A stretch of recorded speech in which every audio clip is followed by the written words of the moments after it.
O depoimento a seguir faz parte de um banco de dados criado pela Fundação Sozandra Pela Favela do Samba, com o objetivo de reunir informações sobre a trajetória da Sociedade Recreativa Favela do Samba ao longo de seus 70 anos de existência.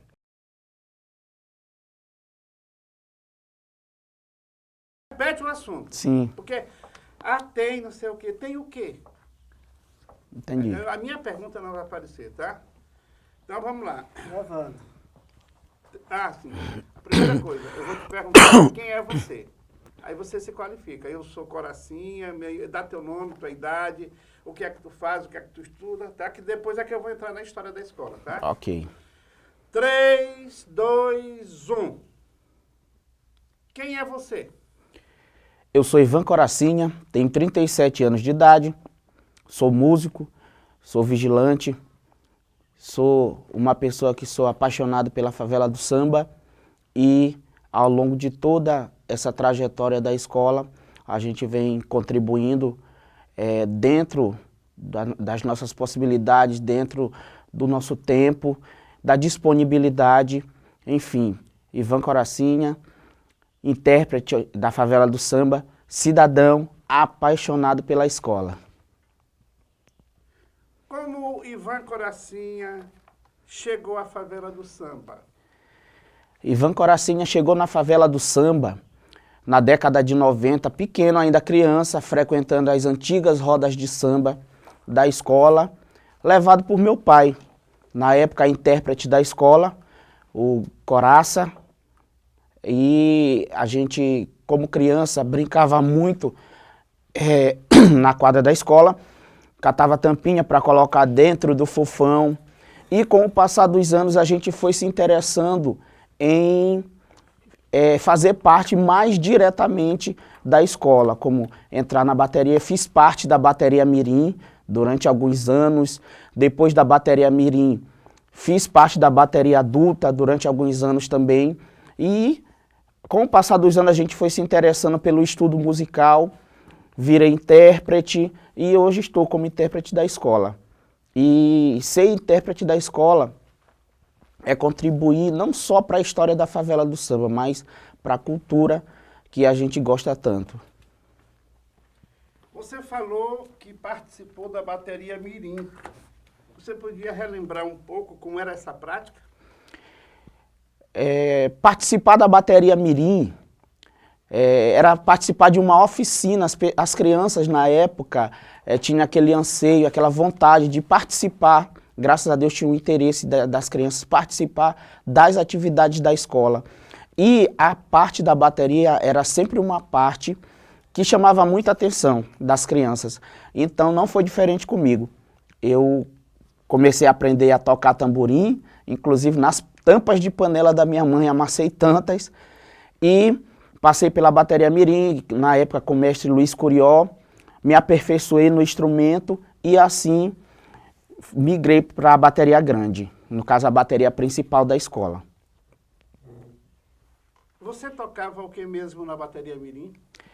Eu tocava na bateria Mirim tamborim, mas nas atividades de oficinas a gente tinha oportunidade de pegar, de tentar tocar qualquer instrumento. Só que, lógico, o mestre da bateria, no caso o mestre Luiz Curió, e o mestre Júlio, que é o mestre da bateria principal, sempre deixava a gente bem à vontade para tocar o instrumento onde a gente mais se identificasse. E no meu caso foi o tamborim. Depois da bateria Mirim fui para a bateria principal e toquei tamborim durante 4 ou 5 anos mais ou menos. Bom, como ritmista, que na época era chamado de batuqueiros, você já deve ter percebido que antes da década de 70, os grupos culturais eram chamados de turmas, porque eram grupos menores. E a musicalidade era bem diferenciada das atuais baterias. Como é que você via aquele ritmo das antigas turmas de samba? Os ritmos das antigas turmas de samba, eles, na verdade, foram que nos influenciaram. Na verdade, era a identidade daquela época que foi, aos poucos, com o passar do tempo, evoluindo. porque a nossa batucada original, tradicional, aquela batucada de uma retinta, de um surdo de marcação, aquilo ali sempre foi muito característico da nossa batucada do carnaval. Mas com o passar dos anos foi evoluindo, aí já foi entrando outros instrumentos de percussão, como o tamborim, como um chocalho, na época uma cabaça, aí já foi evoluindo. Então, essa batucada tradicional sempre vai ser a nossa referência para a batucada de hoje em dia, que é a batucada mais trabalhada, com mais instrumento. Mas não podemos perder de forma alguma a nossa identidade, que veio lá da batucada tradicional. E como é que você vê hoje a batucada da bateria Carcará? A batucada da bateria Carcará já é a batucada mais, como é que eu digo, mais atualizada do samba de enredo em si. A gente tem, graças a Deus, na nossa bateria, a referência de baterias de outros estados, como do Rio de Janeiro, que sempre influenciou no desenvolvimento ou na evolução, porque a gente sempre procura buscar referências aonde aquela célula, aquele foco musical seja muito mais trabalhado. Então a gente procura a referência de quem faz a fundo para poder, da melhor maneira possível, trazer para o nosso cotidiano, para o nosso dia a dia, para a nossa realidade. A batucada da bateria Carcará, ela é uma batucada parecida, semelhante à batucada das baterias do Rio de Janeiro, uma batucada cadenciada, swingada, sem deixar perder a essência do samba de enredo, que é aquela coisa mais frenética, mais dançativa, vamos dizer assim. A mudança dos instrumentos fabricados artesanalmente para os instrumentos industrializados acelerou muito os sambas? Na verdade, a questão da fabricação dos instrumentos com relação ao artesanal e ao industrializado não influencia muito. Até porque cada mestre tem a sua própria característica de bateria, de andamento, de evoluções, de bossas, que é como a gente chama hoje. Então, o instrumento tradicional ele é muito bom pela sonoridade, que é uma coisa mais raiz, mais povão. O industrializado tem uns timbres de alguns instrumentos, que não são todos, que são um pouco melhores, mas não se supera ao instrumento tradicional, aquele feito à mão, esquentado a fogo, que são os instrumentos de couro. Esses instrumentos nunca perderão espaço dentre as baterias, mesmo com os instrumentos industrializados. Nesse período que você atua na Favela do Samba, qual a maior alegria que você teve na escola?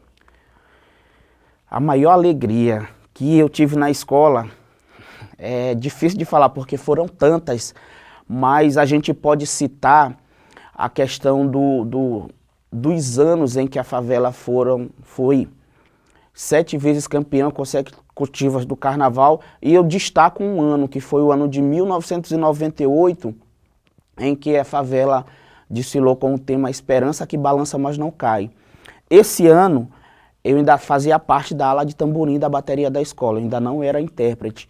E eu lembro, com poucos minutos de desfile, faltou energia na passarela. E toda a escola que estava, toda a escola quanto a torcida, começou a cantar o samba. E no dia da apuração, graças a Deus, a favela sagrou-se campeã, mesmo desfilando sem som. Mas todos cantando o samba da escola. Para mim, foi uma das maiores alegrias que eu tive, porque foi um carnaval difícil, tanto nos bastidores quanto no próprio desfile. Então, para mim, eu destaco esse momento, que foi o ano de 1998. Então foi 98 que faltou luz? Foi. Não foi no Zé Raimundo, não? Não, o Zé Raimundo foi em 99. Sim, sim. Bom, e a maior decepção? A maior decepção que eu já tive com relação à favela.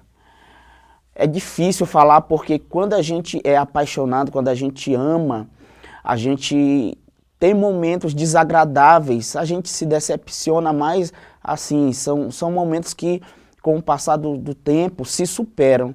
Então é difícil dizer.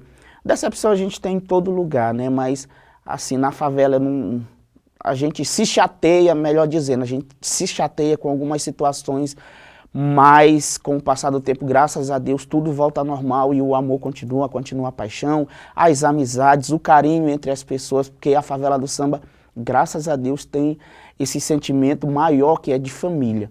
Então, às vezes a gente se chateia, se decepciona com algumas coisas, mas no final tá todo mundo junto, pro bem maior que a favela.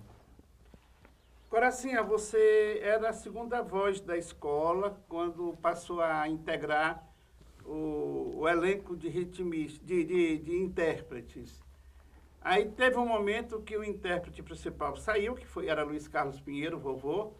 Como é que foi isso? Você se lembra? Qual foi o primeiro momento que você teve que assumir o protagonismo de puxar a escola juntamente com o Cacá? O momento em que eu assumi a equipe de palco da escola, a equipe musical juntamente com o Cacá, foi assim um momento em que a escola passava por momentos de desentendimento entre algumas pessoas e o intérprete oficial na época, no caso Luiz Carlos Vovô, achou por bem deixar a escola. A gente já vinha se preparando para qualquer momento que acontecesse essa situação, a gente está apto para assumir o posto, como aconteceu. Eu e Cacá assumimos, foi no ano de 2011 que ele saiu. No ano de 2012 foi o nosso primeiro ano como intérpretes oficiais, porque até então nós éramos segunda voz, o intérprete oficial era Vovô, e eu, Ivan Coracini e Cacá, éramos segunda voz. Foi um momento mágico, porque, como em todo lugar, teve pessoas que não acreditaram no nosso trabalho, e no entanto, no final de tudo, a escola foi campeã, as notas que a gente defende, que são as notas de melodia, graças a Deus a gente conseguiu a pontuação máxima, que foi os 30 pontos, então a gente recebeu o parabéns de toda a escola e aquela sensação de que as vozes da escola eram aquelas porque já estavam lá há muito tempo e não deviam nada. A escola não precisava sair para preencher o quadro de intérpretes, porque tinham pessoas que eram competentes para fazer e até hoje, graças a Deus, a gente vem desenvolvendo um bom trabalho. A diretoria da escola está gostando, a escola está sendo bem vista por onde passam com seus shows, então isso para a gente é muito gratificante, porque a gente sabe que está fazendo um trabalho legal. 2012 foi inclusive o ano do Hepta. Isso, foi. Antes de você assumir esse protagonismo de intérprete, você já era voz principal de alguns blocos ou de algum bloco tradicional. Como é que foi isso? Isso, antes de assumir a voz principal da favela, eu era intérprete oficial do bloco Os Vigaristas do Ritmo, do saudoso Walter Lino, lá da Coab. Eu comecei em 2004 nesse segmento de bloco tradicional, e passei 6 anos como intérprete oficial dos Vigaristas. Depois migrei para o bloco tradicional Soliões, que é onde estou até hoje. Também sou intérprete oficial lá. Foi uma vertente da nossa cultura que também tem tudo a ver, porque o bloco tradicional e a escola de samba, a linguagem musical é uma história que você tem que contar visualmente e musicalmente. Então, no bloco tradicional nós temos o samba tema, e na escola de samba, o samba enredo. Então, essa diferença mínima de segmento cultural não atrapalhou muito. Pelo contrário, um ajuda o outro. Porque no samba enredo é uma coisa mais frenética, mais rápida. E no bloco tradicional é uma coisa mais lenta, mais dançativa, vamos dizer assim. E um complementa o outro. Porque eu me aperfeiçoando com uma melodia mais suave, eu vou estar ganhando experiência para cantar mais rápido. E eu cantando mais rápido, eu também pego experiência para cantar um pouco mais lento, para trabalhar mais a melodia, mais a respiração. Bom, já que falamos em samba tema, sambas enredos, a nossa investigação ela se refere aos sambas exaltação e aos sambas enredos. Dos sambas exaltação que você conhece, quais os que você acha mais significativos? Dos sambas exaltação da favela do samba, em que eu conheço e canto, o primeiro, para mim, é um samba do compositor Léo Bino, que começa com "A minha alegria voltou, não vou chorar".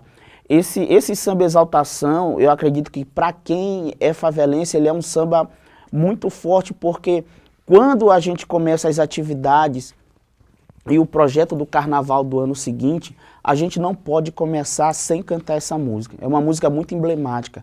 A minha alegria voltou, não vou chorar. Chega de tanto sofrer, a gente sofre tanto com as situações da vida. Para que chorar? No mês de fevereiro vai ser legal, vou desfilar na passarela nesses 3 dias de carnaval. Com a minha escola querida, eu grito alto na avenida que o carnaval chegou. E é com a favela do samba que eu vou. Então, para mim, esse é o primeiro samba exaltação muito emblemático da escola. E não poderia deixar de citar, na verdade, o samba de exaltação também feito por Gilberto Luz, onde num trecho ele fala que um favelense de verdade nunca perde a identidade e nem renega o seu valor. E começa dizendo que favela eu te amo, com orgulho eu declamo que para sempre vou te amar. Então a gente já começa declarando todo o amor que a gente tem pela escola.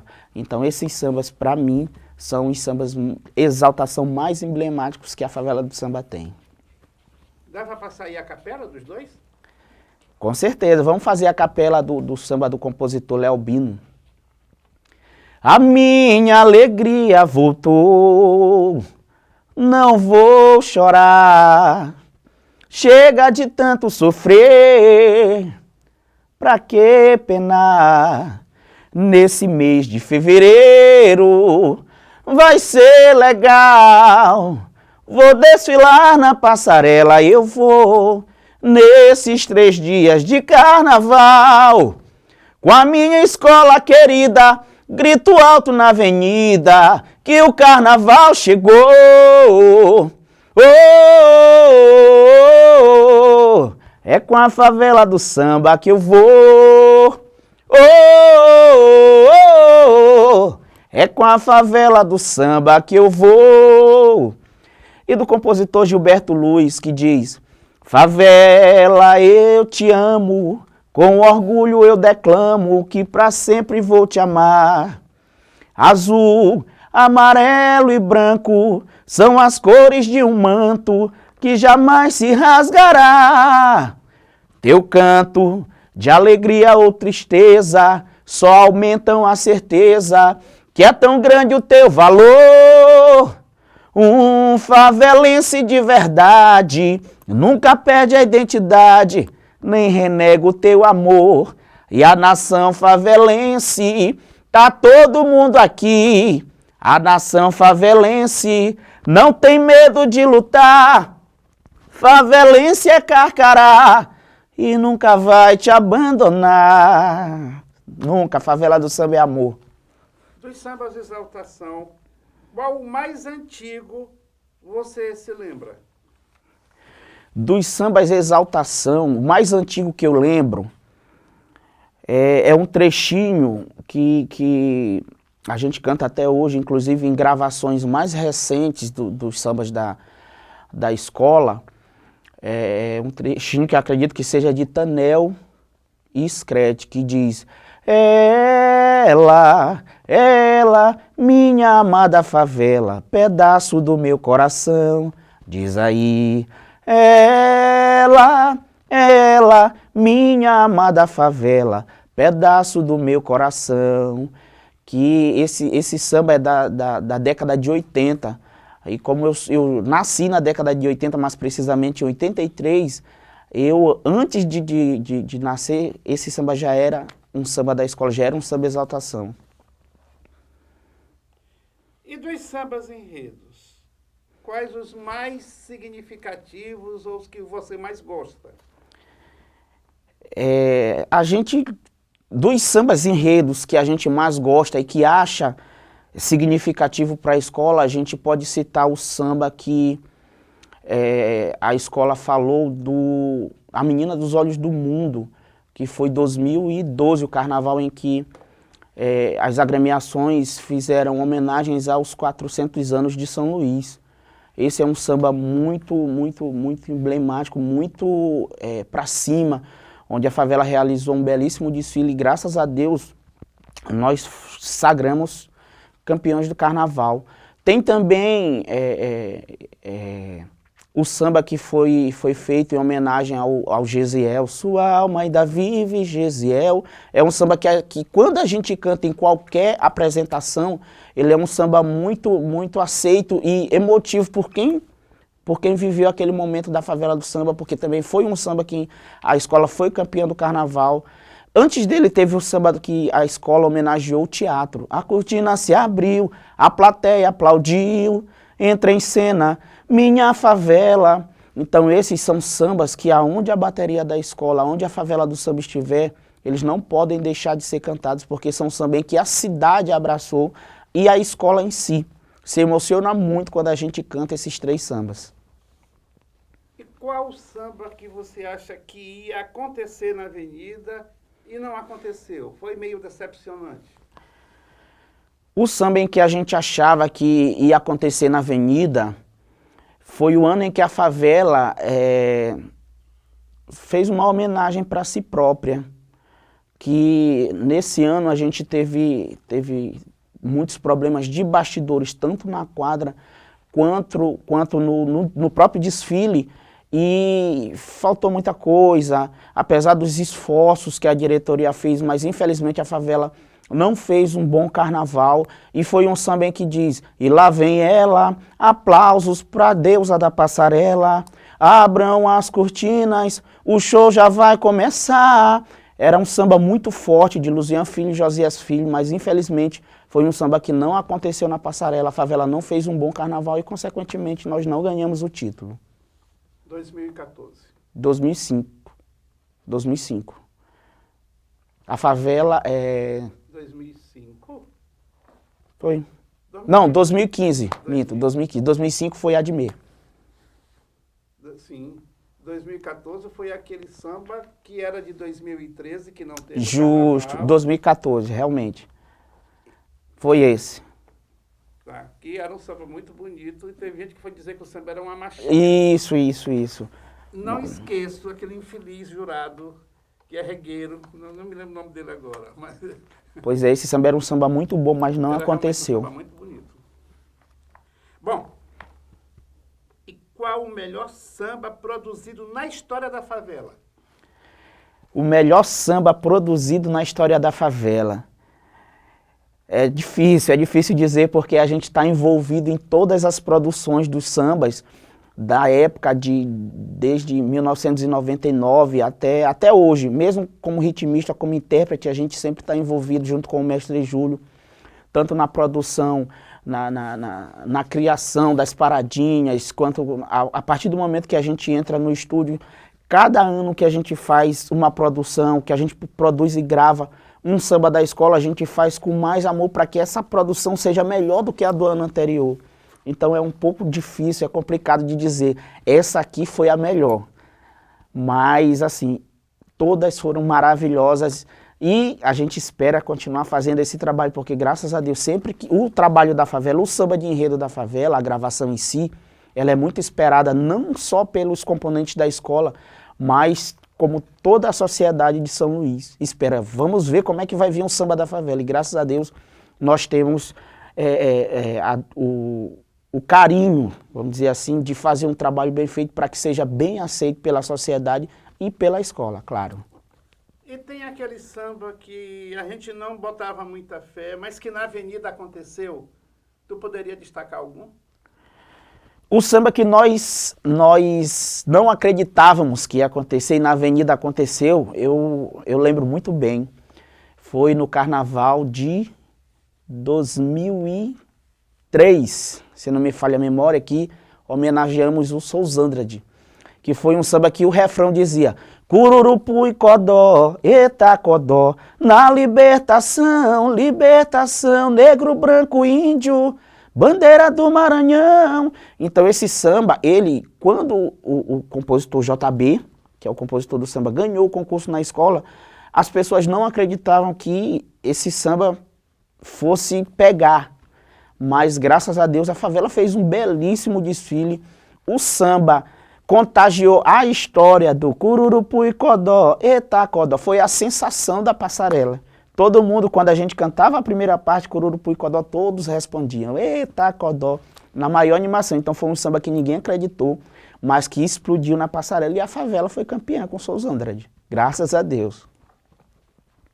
Mesmo na justiça foi. Foi. Tomaram o desfile por 2 pontos. Isso. Entrou na justiça, no dia 15 de setembro do mesmo ano a gente recuperou. Isso. Bom, eu tenho uma série de nomes aqui que eu vou pular a maioria porque eu sei que não é da tua época, tu é uma época mais recente. Eu queria que tu definisse esses nomes com uma frase, ou se fizer comentário que seja rápido, tá? Certo. Porque a lista completa eu vou fazer pro teu pai. Renato Dionísio. Pessoa que ajudou muito a escola e é um apaixonado, apesar de estar distante. Mestre Júlio. Ícone da favela do samba, não tem nem o que falar. Personagem, um dos personagens principais da escola. Seu Boca. Seu Boca, um guerreiro, lutou muito pelaquela escola até quando pôde. Screte. Compositor da escola que nunca vai ser esquecido. Tião. Intérprete também muito respeitado pela escola. Tu só tá pecando porque tu não tá repetindo o nome. Ah, tá. Podemos fazer de novo. Podemos, então. Então vamos lá. Seu Boca. Seu Boca, um guerreiro que lutou até os últimos dias pela favela do samba. Screte. Screte, um eterno compositor que nunca vai ser esquecido pela favela do samba. Tião. Tião, grande intérprete, também fez uma passagem magnífica pela escola. Dona Quinha. Dona Quinha, guerreira das baianas e de outros segmentos da escola. Juarez Coutinho. Juarez Coutinho não conheci. Fafá. Seu Fafá, eterno Fafá, um apaixonado pela escola também, lutou muito, era uma pessoa muito querida na escola. Renato Dionísio. Renato Dionísio, um guerreiro que ajudou muito e é um eterno apaixonado pela favela do samba, mesmo distante. Mestre Júlio. Mestre Júlio, figura única, ímpar na escola, pessoa muito importante, emblemática demais. Dona Tereza. Mãe Tereza, outra guerreira que contribuiu muito para a história da favela. Seu Joca. Seu Joca, grande decano, tá lá, seu Joquinha da Ritinta, nunca será esquecido pela bateria da favela, apesar de estar afastado. Babá. Sebastião Sardinha, Babá, foi outro guerreiro que fez muito pela favela do samba. Eu vou fazer um parênteses aqui no Babá. Em 97, a escola passou meia quebrada também. Lembro. Porque teve problemas na renovação da diretoria, ou ela não aconteceu Sim. como devia ter acontecido. Mas a escola foi campeão. Foi meu primeiro ano na bateria. Tu podias falar um pouco sobre esse ano? Falo. Falando um pouquinho de Babá Sardinha e do carnaval de 1997 da favela, onde foi a primeira vez que eu desfilei oficialmente pela escola como ritmista, tocando tamborim. Naquele ano a favela passava por umas mudanças com relação à diretoria, pessoas se afastaram, mas aos trancos e barrancos, com muita luta, Babá colocou a escola na avenida. Naquele ano, o enredo era Cores e Sons desse Mundo Tropical, onde aconteceu um fato que todo mundo que estava naquele desfile nunca esqueceu e nem vai esquecer, que a favela tinha uma alegoria que era um abacaxi, devido às fortes chuvas que caíram durante a madrugada em São Luís. Quando começou o desfile da favela, ao passar na passarela, a alegoria que era um abacaxi, ela veio caindo toda e ficou só a ferragem. Então, para muitas pessoas, acharam que era um efeito especial, o abacaxi passou descascado. Mas, na verdade, foi devido às chuvas que a alegoria era feita de papelão e espuma, então pesou. E a favela foi campeã junto com a Flor do Samba. O samba era: tu podes bem guardar os dons da formosura, mas com doçura a favela vem mostrar cores e sons desse mundo tropical, para fazer do carnaval nosso direito de sonhar. A favela sonhou e conquistou o título, apesar das dificuldades. Luiz Carlos Pinheiro, vovô. Luiz Carlos Pinheiro, grande intérprete oficial da escola por muitos anos, diretor de barracão, tem uma história na favela também que, independente de qualquer coisa, não vai ser esquecida. Foi uma pessoa que também contribuiu muito para que a favela esteja no lugar que ela está hoje. Eu falei Geisa Moraes? Não. Geisa Moraes. Geisa Moraes, uma mulher que merece todo o nosso respeito pelo que fez, pelo amor que sente pela favela do samba. Pessoa maravilhosa e uma grande guerreira da nossa escola. Júlio Matos. Júlio Matos, não podemos esquecer daquele grande pequeno homem, né, que sempre, com seu talento, fez com que nossa escola tivesse as melhores pontuações em todos os segmentos do trabalho de barracão em que ele fazia. Pedro Padilha. Pedro Padilha, excelentíssimo profissional, pessoa que revolucionou o visual da favela do samba e até hoje. Excelente carnavalesco. João Moraes. João Moraes, nosso jovem diretor, presidente, diretor de carnaval, pessoa lutadora, guerreira, que faz muito pela favela do samba, até porque, como eu, também é mais um jovem da favela do samba. Bom, é possível que eu tenha deixado de fazer várias perguntas que você quisesse que eu falasse, que eu perguntasse, mas as minhas perguntas já foram feitas. Eu queria deixar você à vontade para falar o que quisesse. E pode falar bem, mal, pode apontar erros, pode apontar acertos. Fique à vontade para falar suas considerações finais.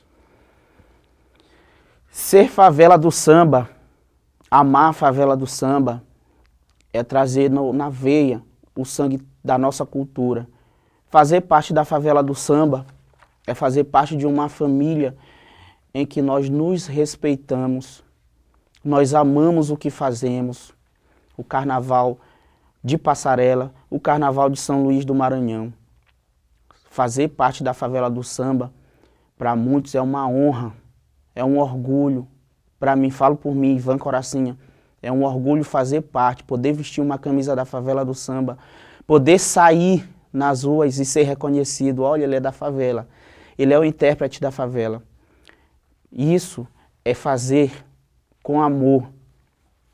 Ser favela do samba é amar, é querer estar sempre perto de pessoas que gostem da nossa cultura, gostem principalmente do nosso carnaval de Passarela, que infelizmente não é visto com bons olhos pelo poder público e a gente está na luta. Enfim, ser favela do samba é ser apaixonado por pessoas, por uma entidade em si, e ser apaixonado acima de tudo pela cultura. Ok. Obrigado. Vamos então ao... Esta ação tem o apoio da Lei Aldir Blanc por meio da Secretaria de Estado da Cultura, Governo do Maranhão e Governo Federal.